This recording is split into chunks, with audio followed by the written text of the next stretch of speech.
ప్రియులారా, అనుదిన జీవవాక్యమునకు మిమ్మల్ని ప్రేమతో ఆహ్వానిస్తున్నాము. జనవరి 22వ తేదీ మరి లేఖన భాగము మత్తయి సువార్త 16వ అధ్యాయం నుండి మరి దేవుని యొక్క వాగ్దానము, ఈ దినం దేవుడు మనకిస్తున్న వాగ్దానము 17వ వచనము. పరలోకమందున్న తండ్రి మరి బయలుపరచును. యేసు ప్రభువారు తన శిష్యులను అడుగుతున్నారు, లోకములో నన్ను ఏమనుకుంటున్నారు, నన్ను గురించి ఏం మాట్లాడుకుంటున్నారు, నేను ఎవరిని అని అడిగినప్పుడు మరి శిష్యులు మరి ఇర్మియా అని, ప్రవక్త అని చెప్తున్నారు. అయితే మీరేమనుకుంటున్నారు అన్న సమయంలో పేతురు గారు స్పష్టంగా తెలియజేశాడు. ఏమని? నువ్వు సజీవుడైన దేవుడి కుమారుడు అని. మరి పేతురు గారికి ఎందుకు బయలుపరచబడినది అనగా, మరి బైబిల్లో స్పష్టంగా రాయబడింది, ఆయన యొక్క భక్తులకి మర్మాన్ని బయలుపరుస్తాడు, అడిగిన వారికి ఖచ్చితంగా సహాయం చేస్తాడు. అవును, ఆనాడు దానియేలు కూడా 2వ అధ్యాయంలో మరి మరణ శాసనము వచ్చినప్పుడు దానియేలుతో పట్టిన స్నేహితులు అందరు కలిసి పరలోకమందున్న తండ్రిని అడిగినప్పుడు బయలుపరిచినట్లుగా నేను అనుకుంటున్నాను. ఏంటో తెలిసిన, పేతురు గారు అందరికంటే ముందుగా పరలోకపు తండ్రిని అడిగాడు కాబట్టి బయలుపరిచాడు. అవును, మనకి కూడా దేవుడు బయలుపరిచే దేవుడుగా ఉన్నాడు. నీ జీవిత విషయంలో కూడా దేవుడు నీకు బయలుపరిచేవాడుగా ఉన్నాడు. కనుక ఈ దినం వాగ్దానం, నువ్వు భయపడొద్దు. నువ్వు అడిగినప్పుడు దేవుడు నీ విషయం కూడా బయలుపరుస్తాడు. రెండోది, మరి పాపం, ఒప్పుకోవలసిన పాపాన్ని మనం చూసినట్లయితే 23వ వచనము, మరి ఇతరులకు అభ్యంతరకరంగా ఉండకూడదు. ఏ పేతురైతే యేసు ప్రభువారు సజీవుడైన దేవుడు కుమారుడు అన్నాడో అదే పేతురుకి మరి అక్కడున్న వాళ్ళందరికీ యేసు ప్రభువారు, నేను సిలువ మరణము పొందాలి, నేను అనేకుల చేత కొట్టబడాలి, 3వ దినాన తిరిగి లేయాలి, సిలువ విషయం చెప్పినప్పుడు వెంటనే పేతురు గారిని సాతాను ప్రేరేపించింది.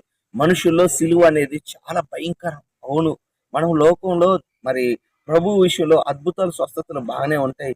కానీ నా ప్రభు, నా దేవుడు సిలువ మరణం పొందటం ఏంటి, అవమానం పొందటం ఏందని ఒక మనుషుల్లాగా ఆలోచించినప్పుడు సాతాను వెనక నుంచి ప్రేరేపించింది.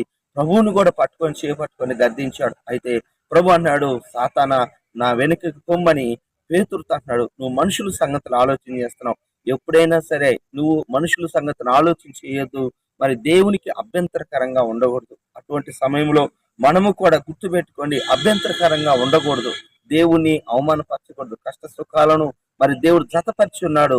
సమయ సందర్భాన్ని బట్టి కొన్ని రకాల శ్రమలు కూడా వస్తాయి. చివరిగా ఆజ్ఞ మనం గమనించినట్లయితే 25వ వచనం, ఆయన నిమిత్తము ప్రాణం పోగొట్టుకుంటే దాన్ని దక్కించుకొనును. అవునండి, దేవుని నిమిత్తం మనం ప్రాణం పోగొట్టుకుంటే, అంటే నా నిమిత్తం, నా రాజ్యము నిమిత్తం ఆనాటి అపోస్తులు, భక్తులు మరి దేవుని నిమిత్తాన్ని ప్రాణాన్ని పోగొట్టుకున్నారు. మరి ఆ యొక్క నీరో చక్రవర్తి కాలంలో, ఆ రోమా రాజుల కాలంలో లార్డ్ అంటే మరి క్రైస్తవులను చంపేవాళ్ళంట.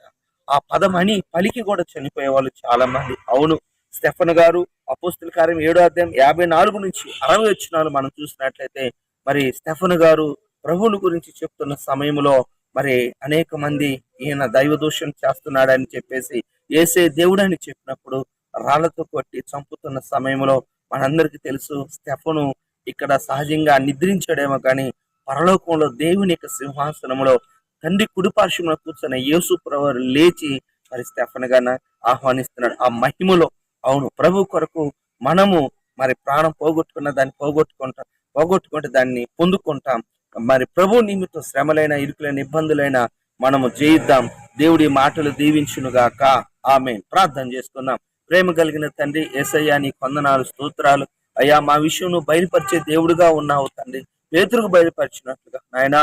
మరి ఇర్మియా గ్రంథం 33:3లో నాయనా, మరి మీరు నాకు మొరపెట్టుము, మీరు గ్రహించలేని గొప్ప సంగతులు ప్రభా. అనేక మంది అనేక రకాల బాధలు, వాళ్ళు నీకు మొరపెట్టే వాళ్ళుగా దయచేయండి నాయన.